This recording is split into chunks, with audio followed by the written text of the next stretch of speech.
जय श्री राधे। महाराज जी, आपके चरणों में कोटि कोटि प्रणाम। महाराज जी, मेरा प्रश्न आपसे है कि मैं पिछले 5 सालों से ऑस्ट्रेलिया में रहता हूँ। 2 साल पहले पिताजी चले गए। तब से जिंदगी में कुछ भी करने से बहुत डर लगता है। मेरे ऊपर बहुत सी रिस्पॉन्सिबिलिटी होने के कारण हर वक्त ये डर रहता है कि मुझे कुछ हो ना जाए, और अगर हो गया तो मेरे परिवार का क्या होगा। कसाईवाड़े में पशु बंधे हैं, हरा चारा भी दिया जा रहा है, पंखा भी चल रहा है, समझ रहे हो? हरा चारा भी दिया जा रहा है, पर नंबर से है, कटना ही है। ये सकल प्रपंच काल का कसाईवाड़ा है, मृत्यु गड़ासा है, नंबर से शुरू है। लाखों रोज मर रहे हैं, लाखों रोज जन्म रहे हैं, लाखों नाच रहे हैं, लाखों रो रहे हैं। देखो सृष्टि में देखो ना, तो उन्हीं लाखों में हमारा तुम्हारा भी नंबर आएगा। नंबर तो आएगा प्यारे। काल के कराल प्रहार से यहां कोई नहीं बच पाया।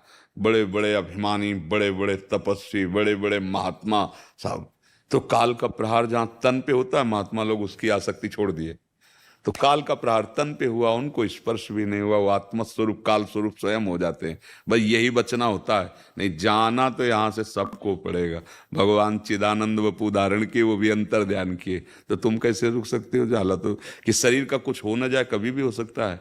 हाँ, इसी डर से बचाने के लिए ये संत महात्मा अध्यात्म के गीत गा रहे हैं कि अगर उनकी बात मान लोगे तो डर से तुम बच जाओगे। डर जो है, हाँ, अज्ञान के कारण है। महात्माओं को डर थोड़ी होता है महाराज जी, कोई। आप अपने सत्संग में एकांतिक में जब भी काफी बार ऐसी चर्चा करते हो, मरना है, जाना है, बट संसार में तो ऐसा कोई कह दे तो अशुभ माना जाता है महाराज जी, फिर बहुत डर सा लगता है कि जाना है। हाँ, इसीलिए पर तो। आप तो एकदम ऐसे कहते हो, जाना है, मरना है, हाँ, तुम्हें भी जाना है, ये हमें भी तुम्हें जाना अमर करने के लिए, तुम्हें निर्भय करने के लिए, निडर करने के लिए असलियत तुम्हारे सामने रखते हैं। ये असलियत है कि नहीं, बोलो। हाँ, ये असलियत है ना। पता नहीं गेट से तुम बाहर निकल पाओ कि ना निकल पाओ, पता नहीं हम अगला शब्द बोल पाए कि ना बोल पाए। सच्ची बात, फांसी देने वाले को तो पता है कि अमुक तारीख को अमुक समय में फांसी दी जाएगी, किस समय काल अगला दबाकर किस घटना से, किस भाव से नष्ट कर दे, ये पक्की बात है। तुम क्या किए हो, ये जहां जाना है वहां तुम्हारा कुछ भी प्रयोग आने वाला नहीं। जो जिंदगी में तुमने अपना मान रखा है, कुछ भी प्रयोग नहीं। ये शरीर भी यहीं रह जाएगा, और जो जाएगा वो तुम्हारे पास है नहीं, इसीलिए डर रहे हो कि भैया जिससे हमें भारत से अमेरिका जाना है, और भारत की हर वस्तु यहीं बॉर्डर के पहले ही सब छीन ली जाएगी, अब निकलो। तो लगे मतलब पूरा जीवन हमने यहाँ दिया, सब कमाया यहाँ, और सब यहीं छीन लिया जाएगा। ऐसे छीन लिया जाएगा मृत्यु लोक में, कुछ भी नहीं जाएगा। न तो अच्छा चश्मा जाएगा, न तो शर्ट जाएगा, शरीर जाएगा, मतलब कुछ नहीं जाएगा। अब इसीलिए सबको डर लगता है, क्योंकि यहाँ पत्नी है, पुत्र है, घर है, सब व्यवस्था है, और ये सब छूट जाएगा। इसीलिए कहते हैं अध्यात्म को पकड़ो पकड़ो, यही तुम्हारे लिए सुखद हो जाएगा, क्योंकि ज्ञान हो जाएगा ना। अभी आपको लगता है, जैसे हर घर के गार्जियन को लगता है मरना तो है ही यार एक दिन, पर अगर अभी मर गया तो मेरा परिवार बिखर जाएगा, नहीं लगता? बेटी ब्याह करने होंगे, बच्चे पढ़ाने का, ये बूढ़े माता पिता हैं, पत्नी, ये सब क्या होगा। नहीं नहीं, कुछ भी हो, मरना तो अभी नहीं है, और ये इतना काम तो बन ही जाए। वो ऐसे ही सोचता रहता पूरे जीवन, और खाली हाथ खोखला होके जाता है। मन पचते ही है अवसर बीते।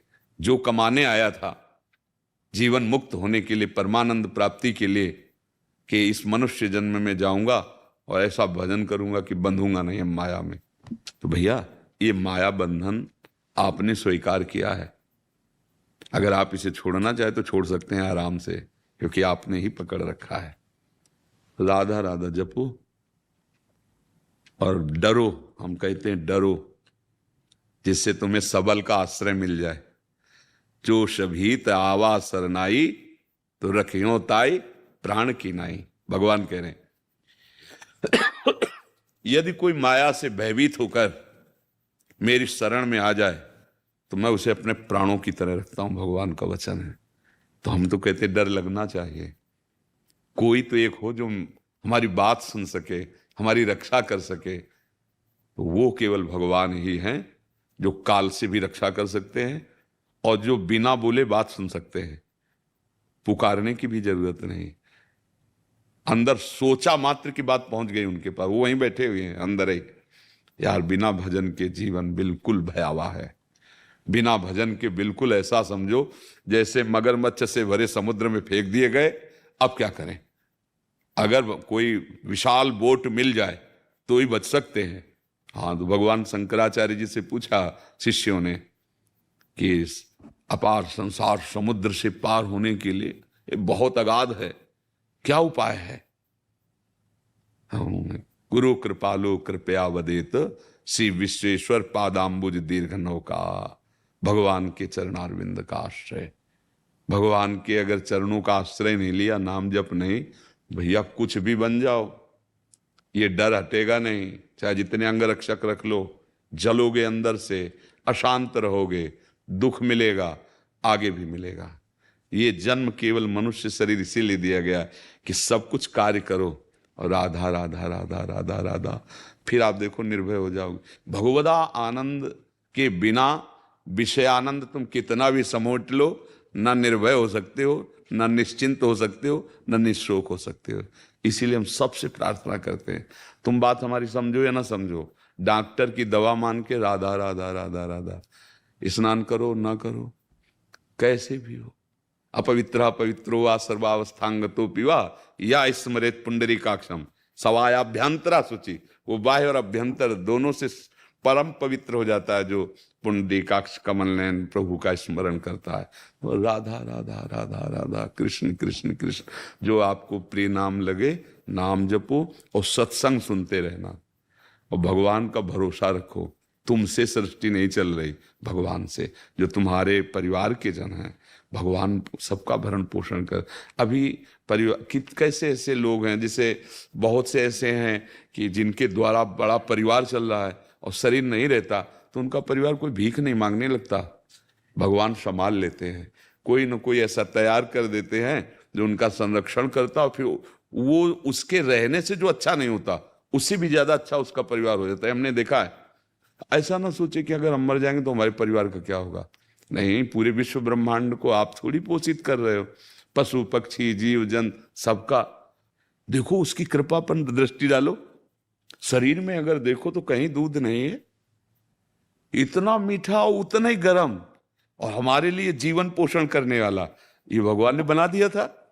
माता के वक्षा स्थल से हमारा पोषण हुआ। जब हम गर्भ से बाहर आए तो सबसे पहला हमारा पोषणकारी माँ का। अच्छा, जब गर्भ में थे तब कौन पोषण कर रहा था? माँ भी नहीं जानती थी कि कैसे पोषण होगा गर्भस्थ शिशु का, लेकिन किया ला। ये बात समझो, वो अनंत ब्रह्मांडों का पोषण करने वाला, उसी का परिचय नहीं, इसीलिए डरते हो बच्चा। पर इतना जरूर हम कह रहे हैं कि चाहे जिस पद में हो, चाहे जितना रुपया कमा लो, ये काल का कसाईवाड़ा पूरा प्रपंच है, वो काटेगा। तो उससे बचने के लिए जिसके हाथ में काल रूपी डंडा है वो है श्री कृष्ण। अगर प्रभु की श्री हरि की शरण नहीं हुए, उनका नाम जप नहीं किया, तो कुछ भी कर लो, शांति नहीं मिलने वाली, निर्भय नहीं होने वाले, शोक रहित होने वाले नहीं।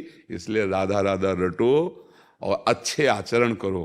कुछ समय बाद तुम ही कहोगे कि अब कोई डर नहीं लगता, अब कोई भय नहीं लगता। देख लेना। और अगर भजन नहीं करोगे तो चाहे जितने अंग रक्षक रख लो और चाहे जितने रुपया कमा लो, वो तुम्हें कभी निर्भय और भयभीत करने वाले बन जाए, और भय पैदा करने वाले बन जाएंगे। इसलिए भगवान श्री हरि का आश्रय, उनका नाम जप।